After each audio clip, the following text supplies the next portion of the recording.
1학기 기말고사 2번 문항 총이치 이론 수업 총평의 발표를 하겠습니다.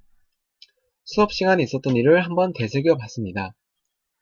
선행학습으로 올려주시는 동영상으로 시작을 해서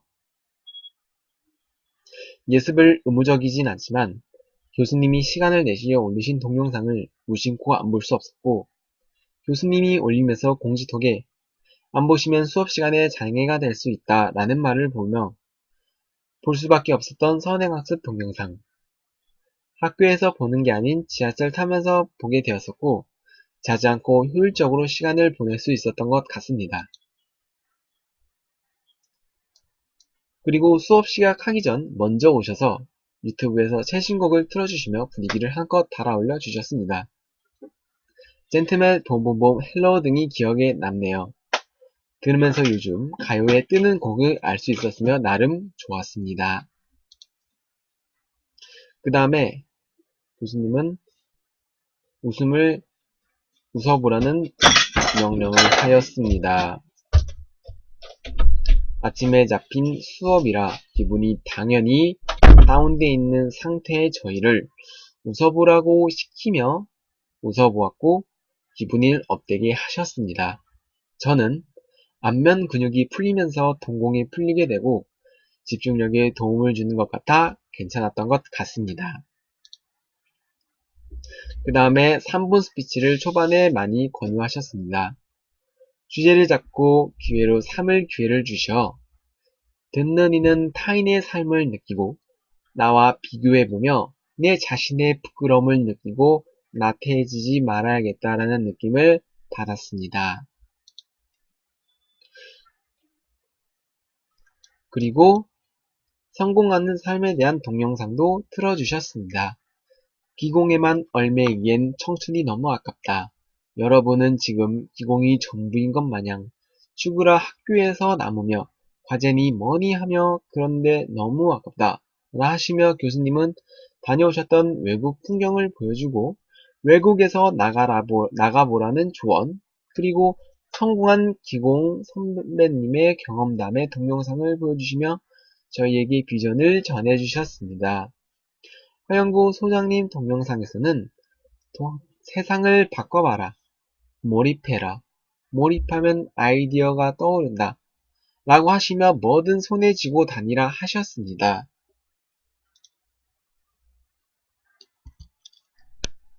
그리고 흥미 유발 방식으로 수업을 진행하였습니다.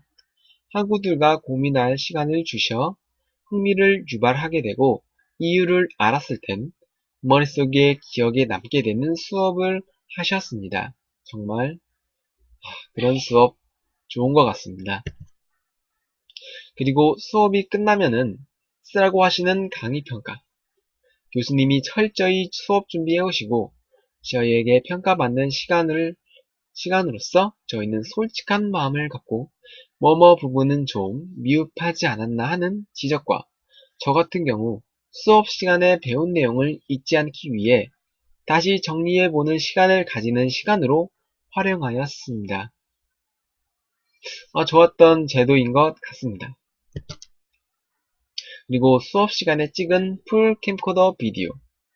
놀랍습니다, 정말. 캠코더를 가지고 오셔 모든 학생이 수업 시간에 했던 내용을 이해할 수 있게 찍으시기까지 철저하신 게 분명하다는 걸 다시 느낄 수 있었던 부분입니다. 사실 저는 많이 보진 못했습니다. 하지만 수업 시간에 결석했던 학생이 이용하면 정말 좋을 것 같습니다.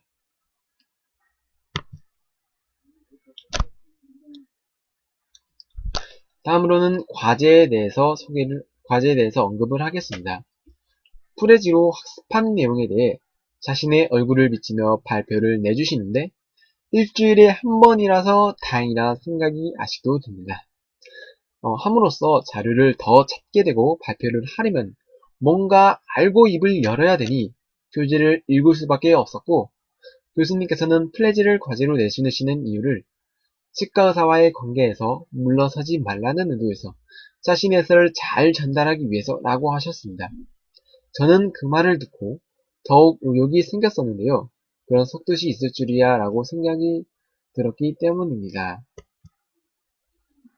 다음으로는 오감사입니다. 100점 만점의 비율에서 100점 만점에서 5점을 차지하는 작은 비중이지만 5점이면 한 등급을 올라가는 점수이므로 포기할 수 없는 점수였고 꾸준히 쓰지 못했지만 오늘 뭘 하였는가 라는 정리 차원에서 점수를 떠나 쓰게 되었던 순간순간이 더 많았던 것 같습니다. 역시 스마트한 교수님 별명에 걸맞게 내주신 제도인 듯 합니다. 오감사를 네이버에서 쳐보게 되었는데 이미지를 찾는 도중 죄다 저희 카페 회원들이 올리신 이미지만 나왔던 게 정말 뭔가 정말 너무 재밌었습니다. 그 다음엔 중간고사 문제입니다. 노인보철 시대의 수요, 우리들이 그에 따라 임해야 할 자세를 문제로 내주셨습니다. 와우, 정말 예상치 못했던 문제들입니다. 마치 사회복지학과 학생이 된 듯한 느낌이라고 할까요? 이른 나이에 미래를 예측해 볼 수 있게 기회를 주신 거라 생각을 하며 발표를 했던 기억이 납니다. 다음으로는 이제 방학 동안에 할 이제 계획에 대한 걸 좀 언급해 보려고 하는데요. 저는 처음에 영어 공부를 좀 할 계획입니다. 영어 공부 참 중요합니다. 더 큰 사람이 되려면은 더더욱 말이죠. 요즘은 글로벌로 그냥 글로벌 자체만으로 영어 공부 필요하죠. 네, 명령기 선배가 방학 동안 실습 나가는 곳인 네오바이오텍 회사인 인력 구인 글을 우연히 저는 보게 되었습니다. 회사가 타국에 수출도 하고 그래서인지 외국어에 능통한 사람을 의대한다고 써 있었습니다. 외국어 틈틈이 해두어야 할 필요성을 여기서도 저는 느꼈습니다. 먼 행동을 해서라도 틈틈이 해야 되는데 이것이 제 방학 동안의 목표입니다. 다음은 체력입니다. 1학년 2학기 때는 복학생이어서 체력이 남아있어 수업 시간이 좀 졸지 않았습니다. 2학년 1학기 때는 졸음이 좀 쏟아졌습니다. 지각도 전보다도 좀 잦았었고요. 공부 잘하는 사람은 체력도 좋습니다. 수업 시간에 졸지 않기 때문일 텐데요. 즉, 이번 방학 동안 운동을 꾸준히 해야겠습니다. 오늘 영화 한 편을 좀 보았습니다. 김수현 배우의 운동, 씬의 장면을 잠깐 캡처해 보았는데요. 그것을 보고 더더욱 의지가 확고해졌습니다. 나도 저렇게 만들려고 할 겁니다. 네. 마지막으로 교수님이 항상 매번 하시는 수업 시간에 매번 언급해 주시는 말을 생각을 좀 해 보았는데요. 두 개의 단어가 떠올랐습니다. 처음에 비전인데요. 비전은 꿈의 뜻으로서 교수님께서는 꿈을 갖고 미래를 생각하며 그날을 위해 노력해라 라 하셨습니다. 그리고 그 열정을 가지고 모든 것을 임해라 라 하셨습니다. 지금 또 발표를 해보니 책상 앞면에 좀 써야 될 것 같네요. 항상 이 말을 기억해야 되는데 뭐든 하면서 그런 열정과 비전을 저는 안 갖는 것 같습니다. 오늘 좀 붙여야겠습니다. 네. 교수님의 댓글을 보면은 누구누구의 열정을 믿습니다. 라는 의도의 말을 많이 볼 수 있습니다. 이 두 단어 잊지 않겠습니다.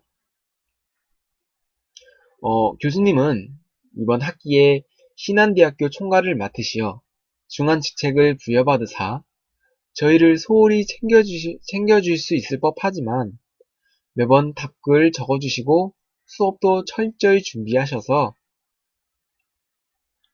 소홀히 했다는 그 느낌을 저는 받을 수 없었는데요.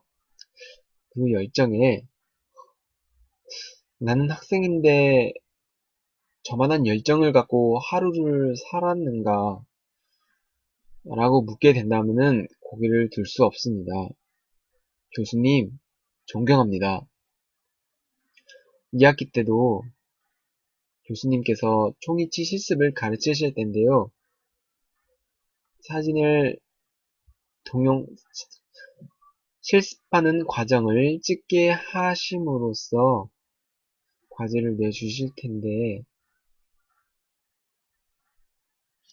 어쨌든 기회가 많이 됩니다.